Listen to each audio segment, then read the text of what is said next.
Saudara, kita kembali mengikuti Abam episode 808 ya. Saya dibantu Bapak Pendeta Yehuda, silakan Pak membacakannya.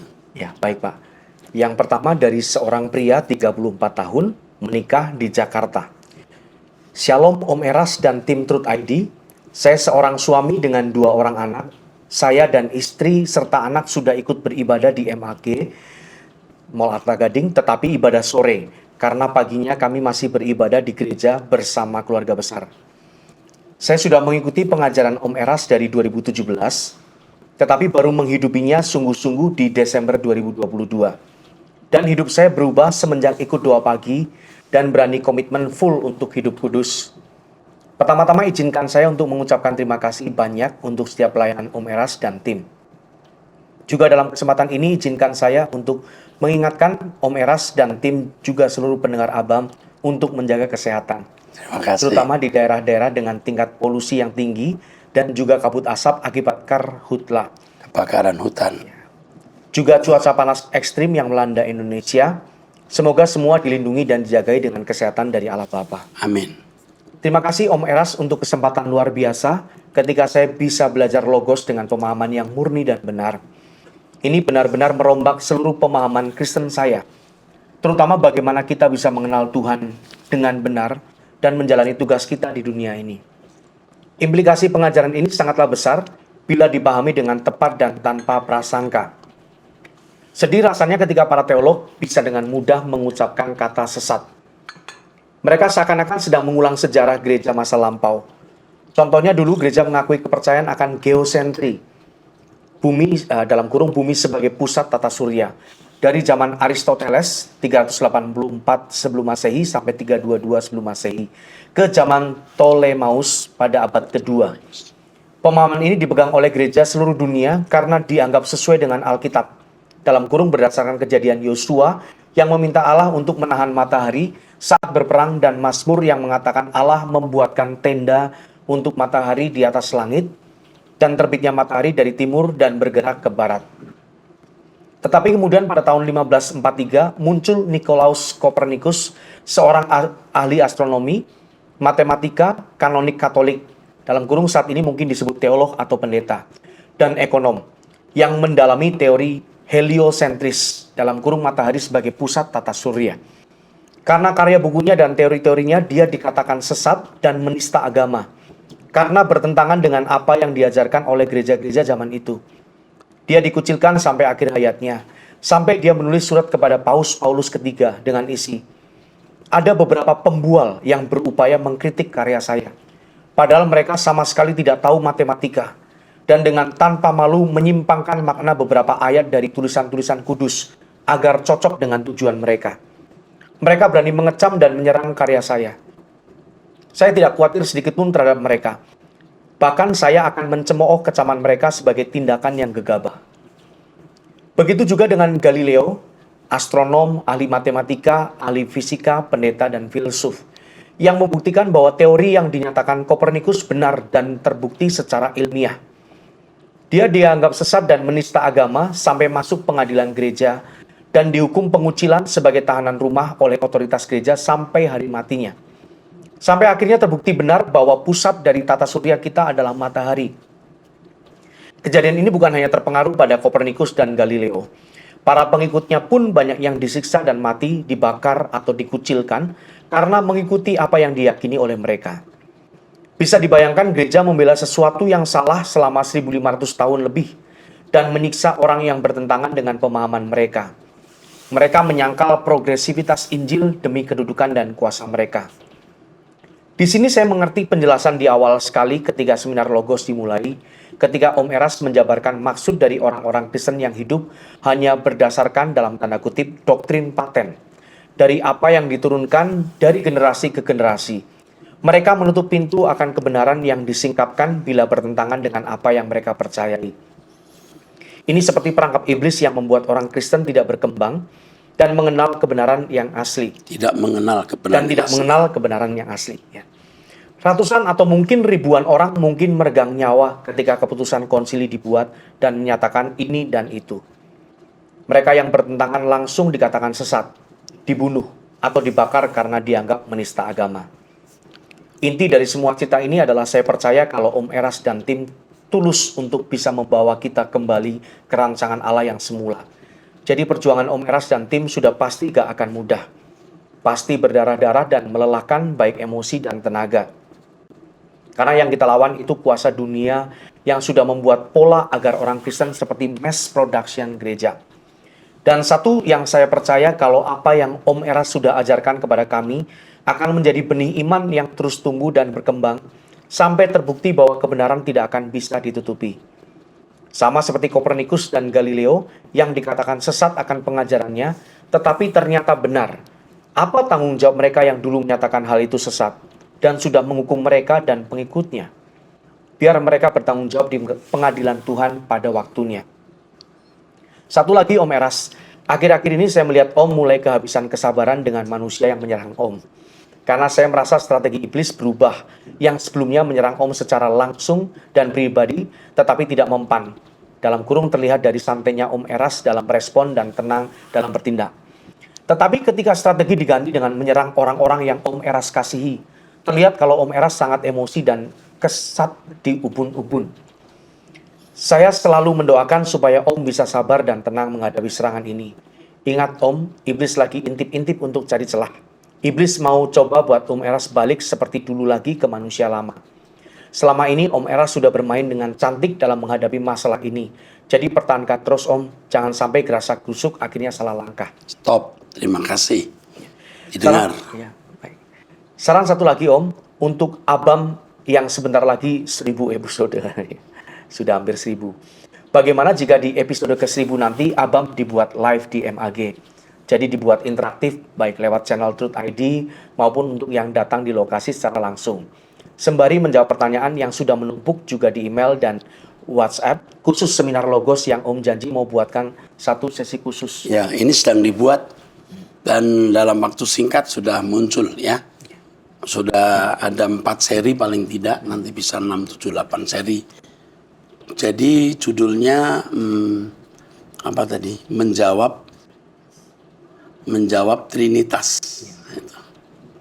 1, 2, 3 tentunya. Ini usul yang bagus. Sebenarnya sebelum usul kami sudah merencanakan untuk Abam on-site. Ya, ada Abam on-site. Abam langsung. Direct Abam. Tapi nanti kita lihat waktunya karena begitu padat ya. Oke, teruskan. Baik. Om, kalau berkenan aku mau beli buku Kenosis yang katanya sudah rilis. Iya, nanti dikirim, diberi PDF-nya saja. Iya. Oke. Ini pertanyaannya, apakah di bagian belakang ruang ibadah sudah dijual? Kalau sudah akan saya beli secepatnya Om, takut kehabisan first edition. Oh ya Om, kebetulan saya ada farm ikan hias kecil-kecilan, ikan diskus ya Pak. Karena saya tahu Om suka ikan dan kalau habis mumet baca Abam, biasa lihat iwak dulu di akuarium. Iya. Apakah berkenan bila saya mengirimkan ikan hias untuk Om Eras biar bisa bantu stress relief Om? Terus bisa ingat saya deh pas lihat akuarium. Boleh. Nah, diskusi itu yang lebar itu ya. Iya. Oke. Terima kasih Om Eras untuk semuanya. Saya masih akan terperangkap dalam lingkaran iblis dalam dunia kekristenan kalau saya tidak ketemu dengan pengajaran Om Eras. Aduh. Terus dan berani? Terharu Pak. Terharu ya. Mudah terharu Pak Yehuda dan berani ambil keputusan mutlak untuk hidup berkenan di mata Bapa. Teruskan. Ya, maaf Om kalau tulisannya panjang dan menghabiskan banyak waktu. Siap. Salam cinta dari anak-anakmu dan cucu-cucumu. Ya. Waduh, tadi terharu. Om sudah seperti papa ketiga bagi kami, akong ketiga bagi anak-anak kami, peluk sayang dan cium manis kami untuk papa dan akong yang terkasih. Aduh Tuhan, ini tolong ditelepon nanti suruh temu saya. Ya, minta maaf Pak. Ini bisa jadi enggak apa-apa. Saya tahu ini, orangnya soalnya. Tahu orangnya? Iya. Saya pernah telepon Pak. Oh gini. Iya. Andreas Leonard. Ya. Nanti tolong pertemukan saya. Ya. Ini jadi ini calon ini perwira tinggi. Ini orang calon perwira tinggi dengan kecerdasan dan ketulusannya ini. Dia tahu saya habis sabar ngadepin orang-orang mau. Tapi saya sudah mulai stabil sih sekarang. Iya, Pak. Mungkin waktu itu ya sempat ke ubun-ubun, tapi sekarang udah mulai lebih stabil ya. Terima kasih Leonard ya. Saya akan cari kamu dan Saya harap suatu kali kamu akan jadi pembicara, jadi pengkhotbah. Ya. Top, mantap. Oke, teruskan. Baik Pak, selanjutnya dari seorang wanita berusia 31 tahun, bercerai mati, suaminya meninggal, Ya. Pak, ya, Jakarta Barat. Om, saya mau tanya, kalau istri sudah janji sama suami yang sudah meninggal, dan ternyata beriring waktu Tuhan kasih jodoh lagi, bagaimana Om? Terima kasih, Tuhan Yesus memberkati. Ya, tanya ke Tuhan. Masalahnya bukan dengan suami sebenarnya, sama Tuhan. Kalau Tuhan mengendaki kamu menikah, menikahlah. Jadi suami bukan harga mati atau mutlak. Ya. Ya. Tapi kalau Tuhan kehendaki kamu tidak menikah, kamu tidak usah menikah. Kamu punya anak enggak nih ya? Belum disebutkan ya. Ya. Umur masih muda, saya kira Mas tidak salah kalau menikah lagi. Jangan terikat dengan janji kepada suami, karena waktu itu pasti kamu lagi tidak stabil. Karena kamu tidak stabil sehingga kamu membuat janji yang mestinya tidak perlu.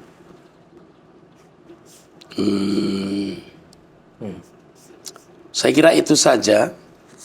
Terus ini pertanyaan ini agak pribadi, kita lewati saja. Baik Pak. Saya lanjutkan. Kang yang ini wanita usia 52 tahun ini. Ya. Oke, yang atas ini agak pribadi nak, karena menyangkut ada aparat apa ini ya, dilayani oleh konselor wanita. Oke, teruskan. Selanjutnya Pak, dari seorang wanita berusia 52 tahun, single parent, 2 anak. Shalom Bapak Gembalaku yang terkasih Bapak Eras. Yang saya akan tanyakan, apakah saya perlu dibaptis kembali Bapak? Singkat cerita, saya dari agama lain, tahun 2022, saya ada yang serius untuk mengajak menikah. Dengan syarat saya harus satu iman. Karena saya sayang dengan dia, saya mau saja ikut dia yang menganut Katolik. Sebelumnya Muslim, Ya, lalu ikut sebelumnya Katolik. Muslim, lalu Oke. menjadi Katolik. Yang penting saya dibaptis terus ada pemberkatan. Hati saya waktu itu bicara, saya tetap masih berkeyakinan Islam. Belajar 6 bulan, dibaptis tanggal 28 Desember 2022. Di tanggal 31 Desember 2022, calon meninggal. Dari kejadian ini saya sangat sedih. Entah kenapa di bulan Februari saya tiba-tiba nonton khotbahnya Pak Wiknyo sampai bulan awal April. Di bulan April, sahabat lama datang untuk menghibur dan mengajak ke salah satu gereja. Tapi saya tolak, saya bilang saya lagi kacau dengan iman saya. Tapi saya cerita setelah mendengarkan khotbah Pak Wiknyo dari GSKI, hati saya mulai tenang. Sahabat saya kaget mendengarkan GSKI dan langsung bilang, udah kamu jangan dengerin lagi GSKI, Pak Erastus itu sesat. Karena saya penasaran, malamnya saya cari khotbahnya Pak Erastus. Puji Tuhan, semakin penasaran saya setiap hari, saya dengerin khotbah beliau. Sampai akhirnya, akhir bulan Mei saya datang ke GSKI untuk mengikuti kebaktian yang Bapak Eras bawakan. Banyak perubahan yang saya rasakan semenjak saya ikut doa pagi dan malam. Sampai akhirnya anak dan mantu saya melihat perubahan yang ada pada saya, dan sekarang anak dan mantu yang Muslim bisa menerima Tuhan Yesus dan mau belajar. Terima kasih banyak Bapak Eras. Singkat cerita dari saya berharap kalau nanti anak dan mantu saya yang kedua bisa menyusul menerima kesehatan ikut Tuhan Yesus. Iya, menerima keselamatan. Keselamatan ini mungkin Mas ya, ikut Tuhan Yesus. Kami ingin dibaptis bersama. Amin. Terima kasih Bapak Gembalaku, Tuhan Wah, Yesus memberkati. ini luar biasa ya. Kesaksian Anda luar biasa. Ya. Perlu dibaptis ulang atau tidak? Perlu Ya. perlu dibaptis. Nanti satu keluarga dibaptis, dan kalau saya bisa menyaksikan, saya saksikan tiap bulan keberapa baptisan kita. Ya, Ya nanti akan kami Ya, beritahu. Infokan. Oke. Dihubungi ya. Ya. Ibu, kami sayang ibu dan anak-anak ibu. Saya sudah berapa kali mendengar orang berkata kepada orang lain Erastus sesat, tapi malah dia mencari khotbah saya dan diubahkan. Dan ini menunjukkan bahwa kuasa kegelapan memang mencoba untuk membungkam, menyerang saya. Ya, Pak. Hanya Tuhan yang bisa lindungi kita, karena hoax, bullying, fitnah itu sudah menyebar seluruh dunia. Ya. Ya, tapi kita bisa dilindungi Tuhan. Hanya Tuhan yang bisa lindungi kita. Oke, teruskan Pak. Berikutnya Pak, dari seorang wanita berusia 27 tahun, menikah di daerah Mamuju.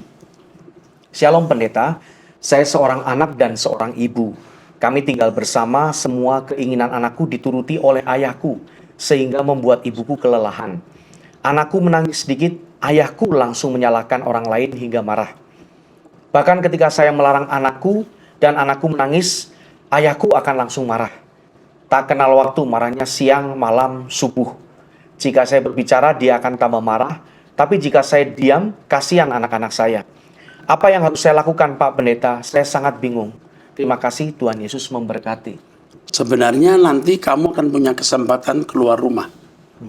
Dan jangan tinggal serumah dengan ayah. Ini toksik dan bisa merusak anak-anakmu. Tapi sebelum keadaan ini berubah, jangan mencoba merubah keadaan. Bertahan terus, minta hikmat Roh Kudus bagaimana menghadapi orang tua ini. Ya kan? Dia itu akongnya ya, opanya ya berarti. Jadi sabar saja. Akan dirubah, keadaan Anda akan dirubah. Yang penting kamu mencari Tuhan, sungguh-sungguh berdoa. Ini di luar kemampuan kita menyelesaikan. Kita menunggu tangan Tuhan turun. Tapi ingat sabar, jangan tinggalkan rumah dulu. Nanti menyakiti hati orang tua. Tuhan pasti masih memberi hikmat untuk bisa mendidik anak-anakmu. Oke, teruskan. Berikutnya dari seorang wanita berusia 47 tahun, sudah menikah di daerah Jakarta Utara. Shalom Bapak Pendeta Erastus. Pak, saya ingin bertanya. Yang pertama, apakah di Firdaus dan Hades kita akan saling mengenal satu sama lain? Saya jawab ya. Terus? Masih adakah hubungan orang tua dan anak? Tidak ada. Tetapi ikatan masa lalu pasti masih ada. Karena di sana nanti menjadi seperti saudara. Ya begitu. Ini kemungkinan saja karena saya belum di sana. Tapi secara logika itu yang saya bisa jawab. Saling mengenal iya, tetapi hubungan akan menjadi lebih seperti saudara. Terus. Ya. Ini misalnya seorang ibu akan mengenali anaknya atau sebaliknya. Iya, sangat mengenali dan itu yang menjadi kerinduan kita. Terus. Ya. Pertanyaan yang kedua, di manakah roh kita berada sebelum kita dilahirkan ke dunia? Belum ada. Adanya setelah ovum, sel telur bertemu dengan sperma, baru ada roh.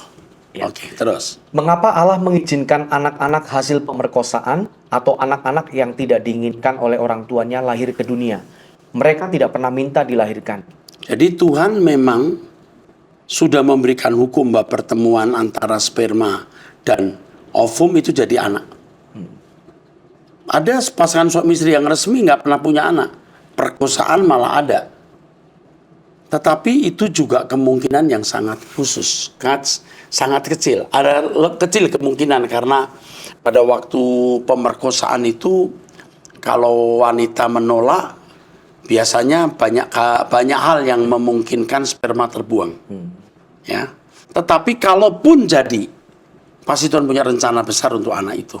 Tidak ada sesuatu yang akan diciptakan hanya untuk dihancurkan atau dirusak. Pasti ada rencana Allah. Allah masih bisa merubah keadaan yang sulit itu. Oke, terus. Ya. Baik, pertanyaan berikutnya dari seorang pria berusia 51 tahun tinggal di Bekasi. Boleh kritik dan saran membangun, Pak? Boleh. Yang pertama, Pak Eras beberapa kali tertawakan suami yang berdiam saat dianiaya istrinya. Contoh di Abam 779 menit ke-11. Lucunya di mana? Padahal anjuran Pak Eras diam. Harusnya justru diberi acungan jempol sebab nggak balas istri. Iya, kadang-kadang saya beri jempol juga. Tapi saya ketawa, saya membayangkan bagaimana suami yang kayak dicucuk hidungnya. Gitu. Jadi saya lucu aja, geli aja. Kenapa bisa begitu ya? Tapi terima kasih kalau lain waktu nggak perlu ketawa, saya nggak ketawa ya. Oke. Udah jempol, saya beri jempol kalau pria bisa diam ya. Oke, terus. Yang kedua, Pak Eras pernah saat khotbah berkata, katakan amin. Kok jemaat diajak sebuntukan amin? Sebutkan amin. Ya. Bukankah sebaiknya jemaat tidak perlu dipersuasif? Iya, kadang-kadang perlu dipersuasif. Sering saya tidak suruh amin, mereka bilang amin. Tapi dipersuasif supaya mereka tergores terhadap kalimat penting itu. Katakan amin, karena ini penting. Nah gitu. Ya. Terus. Ya di Abam. Oh ya, ini. Oke. Dia minta lagu belum dikirim, nak. Harus dipenuhi ya. Oke, terus. Ya. Yang terakhir Pak, saya dengar Logos hingga 36. Ini mengikuti sampai 36 kemarin. Sebaiknya nggak perlu sebut-sebut channel layar teologi ataupun yang lainnya, agar isi bahasan padat dan fokus beritakan kebenaran. Yesus, Elohim Yahweh, Yahweh saja yang memenuhi pengabaran. Hal ini saya sampaikan dikarenakan ada kalanya isi bahasan hanya pembicaraan untuk Pak Eras, dalam kurung bukan untuk Bapa, Anak, dan kebenaran. Mohon maaf jika dianggap lancang, saya sudah doa minta izin Roh Kudus untuk menulis semua di atas. Bagus. Tidak boleh selalu sebut-sebut layar teologi karena saya juga tidak suka dikultuskan, ya. Tapi saya melihat apa yang dijelaskan layar teologi itu memperjelas apa yang saya sampaikan. Nah, ini. Tapi mungkin ini ada Pak Yehuda juga, tolong diingatkan ke layar teologi, nggak usah angkat-angkat saya mungkin gitu ya. Tapi beliau tulus saja apa adanya bicara begitu. Terima kasih untuk Pak David ya. Thank you Pak David. Saya apresiasi apa yang Bapak sampaikan di sini. Ya, soal ketawa tadi. Kadang-kadang saya sulit tidak ketawa ya, membayangkan pria-pria yang begitu culun gitu. Tapi jempol ya. Oke, teruskan. Baik, yang berikutnya Pak, dari seorang pria berusia 53 tahun, menikah, Jakarta, Jemaat Rehobot MAG. Ya. Yang terkasih Bapak Erastus, Bapak Rohaniku, dan kami dan sekeluarga mungkin. Ya. Pertama-tama izinkan saya untuk berterima kasih yang sebesar-besarnya untuk pengajaran Bapak dan tim di Rehobot yang telah merubah kehidupan saya, istri, dan anak-anak. Mengikuti seminar Logos sampai seri terakhir, Logos yang ke-36, rasanya penjelasan Pak Eras sudah sangat kokoh dan tidak terbantahkan akan subordinasi Elohim Yahweh dan Tuhan Yesus Kristus, serta Roh Kudus yang adalah rohnya Allah. Saya percaya bahwa ajaran ini adalah revolusi di dalam kekristenan yang tersembunyi selama berabad-abad. Dan Pak Eras yang telah dipercaya Allah Bapa untuk membuka rahasia di zaman akhir ini. Secara logika dan nalar sehat, tidak mungkin untuk menyangkal kebenaran dari seminar Logos yang solid ini. Dan nampaknya para haters Pak Eras sudah menemui jalan buntu. Mau putar balik, malunya minta ampun. Terpaksa jalan terus dan makin terseok-seok. Serta terlihat makin salah dan konyol. Setelah mengikuti seminar sampai Logos 30-an, maka timbul pertanyaan di dalam hati saya. Bukankah bangsa Yahudi adalah penganut monoteisme? Jika benar, apakah doktrin Trinitas bertentangan dengan monoteisme? Padahal kekristenan sangat mengakar dari bangsa Yahudi. Yohanes pasal 15 ayat yang kelima. Terima kasih banyak Pak Eras untuk penjelasannya. Kami adalah saksi mata dari buah-buah lebat yang telah Pak Eras hasilkan. Setiap hari doa kami kiranya Bapak Yahweh mengiringi dan mengokohkan setiap langkah perjuangan Pak Eras, tim dan SCT Jakarta, Kupang, Medan. Semangat terus Bapakku, lebih banyak yang mendukung Pak Eras daripada haters. Kiranya kasih karunia dari Elohim Yahweh menyertai Bapakku yang sangat mengasihi, dan salam LB3. Waduh, salam LB3. Iya. Pak Radius ini. Iya, dari Pak Radius. Pak Radius orang pengusaha yang diberkati Tuhan. Sekarang benar-benar tekun mencari Tuhan. Selalu hadir dalam seminar kebaktian. Hari Minggu bisa beberapa kali. Doa pagi, doa online. Kita sendiri jadi ikut disemangati oleh kehadiran Bapak ini. Terima kasih, Tuhan berkati. We love you. Amin. Selanjutnya Pak, dari seorang wanita berusia 61 tahun, tidak menikah, tinggal di Gading Serpong. Ya. Shalom Bapak Rohaniku, Pak Eras. Terima kasih telah mengajarkan saya banyak hal, khususnya bagaimana menjalankan hidup benar, suci, berjuang untuk hidup tanpa dosa sekecil dan sehalus apapun. Saya pengikut setia Abang, Sunday Service 1, 2, 3, doa pagi, tapi belum sempat datang ke Arta Gading karena cukup jauh. Rumah saya di Gading Serpong. Pak, saya usul untuk membuat kegiatan seperti marriage conference, tapi buat para single seperti saya, dalam kurung, atau buat janda atau duda. Seru juga pastinya Pak, seperti saya bayangkan serunya acara marriage conference. Saya daftar pertama Pak, kalau ada. Oh iya, satu lagi. Bagaimana membeli buku-buku tentang Logos atau kenosis. Saya senang baca buku yang dicetak Pak. Dalam kurung maklum orang jadul. Bukan e-book atau PDF. Iya. Jadi selalu dibutuhkan buku ya. Tolong ya Pak, saya pengen punya buku-buku tersebut dan siap bayar. Makasih Pak Eras. Coba Bapak. Coba tanya Ibu Esther, kamu nak Bukunya kapan segera terbit supaya bisa saya umumkan lewat ini hari. Bu, itu usulan bagus ya. Pertemuan janda-janda dan duda-duda gitu ya. Waduh. Saya single gitu, nggak menikah. Iya, yang single nggak menikah ya, single parent memang. Coba nih dipikirkan ya. Ya. Diusulkan ke Pak Kyong-kyong ya. Ya. Ya. Baik. Oke. Oke, makasih. Teruskan. Berikutnya Pak, dari seorang pelajar pria berusia 17 tahun. Shalom Pak Eras, bagaimana pendapat Bapak jika saya ingin jadi pendeta, namun saya jatuh cinta dengan yang Katolik, sedangkan saya Kristen? Ya, umur masih 17 tahun laki-laki ya. Iya. Oh, jangan dulu lah jatuh cinta. Sayang ya. Kata firman Tuhan, mau dengar? Jangan menggerakkan cinta sebelum waktunya. Belum 17 tahunnya, masih cinta monyet, nanti malah nggak jelas ya nak. Belajar dulu, kuliah dulu, masih terbuka lebar kemungkinan untuk punya pacar lalu menikah. Sekarang berteman dulu dengan semua teman tanpa batas ya.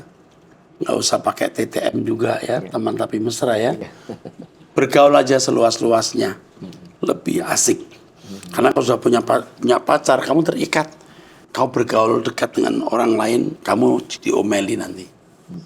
Ya, udah. Tuhan berkati. Berikutnya Pak, pertanyaan selanjutnya dari seorang wanita.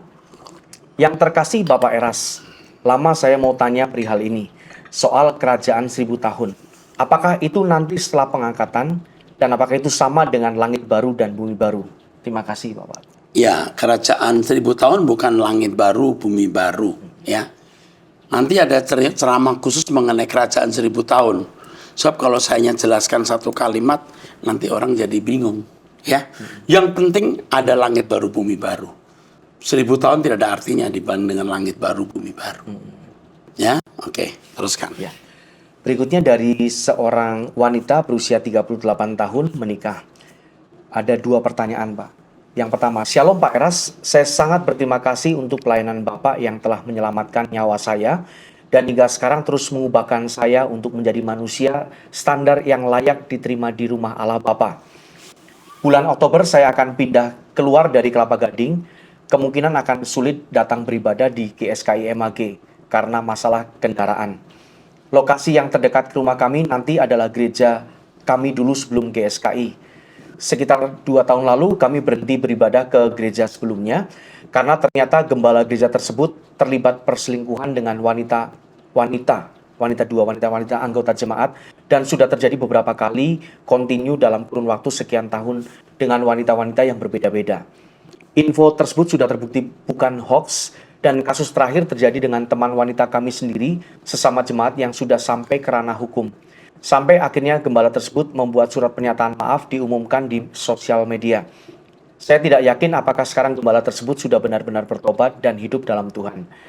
Bagaimana saya bisa mempercayakan nasib kekal saya dan suami dan anak kami dengan beribadah di gereja yang gembalanya hidup dalam dosa? Suami saya sepertinya ingin memasukkan anak kami untuk Sunday School di situ nanti. Dia beranggapan bahwa mungkin gembala tersebut sudah bertobat. Tapi saya sangat tidak yakin, Pak. Saya bawa pergumulan ini dalam doa sejak bulan Maret 2023. Tapi saya merasa saya harus sharing juga ke Bapak sebagai Bapak rohani saya. Jujur saya sulit percaya untuk beribadah di gereja lain lagi. Karena melalui Truth ID dan Pak Eras lah saya bisa pulih dari depresi di tahun 2022. Dan saya menemukan kebenaran sejati yang memuaskan kehausan jiwa saya selama ini. Mohon nasihat Bapak, apa yang harus saya lakukan? Apakah tetap beribadah ke gereja tersebut atau cari gereja lain atau bagaimana Pak? Saya kira kalau anak-anak dibawa ke sekolah minggu itu masih tidak masalah. Dibawa ke sekolah minggu. Lalu kalau Anda hadir di situ, Anda kan belum membuktikan dia sudah bertobat atau belum. Jangan a priori dulu. Oh saya kira dia belum bertobat, mungkin belum. Mungkin juga sudah. Kalaupun Anda hadir, dari kesalahan orang kita tetap bisa diberkati. Yang penting anak-anak harus punya komunitas, itu yang penting dulu. Lalu Anda bisa ikuti saya lewat online. Dan kalau di sekitar di situ ada GSKI, nanti saya akan beritahu. Ya, ini di telepon, akan tinggal di mana. Kalau ada GSKI, Anda bisa ke GSKI. Ya. Tapi juga saya ingatkan jangan menuntut pendeta GSKI itu sudah sekelas saya. Begitu ya, jangan. Karena saya sudah tua, mungkin lebih berpengalaman ya. Terus Ya, yang kedua ini lebih ke saran Pak atau Iya. permintaan. Shalom Pak Eras, semoga Bapak panjang umur dan diberkati dalam segala hal oleh Elohim Yahweh. Saya sangat berterima kasih untuk kasih dan pelayanan Bapak bagi kami. Kalau boleh saya minta tolong yaitu agar Bapak membuka sekolah yang berbasis suara kebenaran dari level PAUD hingga sarjana di area PIK 2 Tangerang. Terima kasih. oke, Tangerang nih. Iya.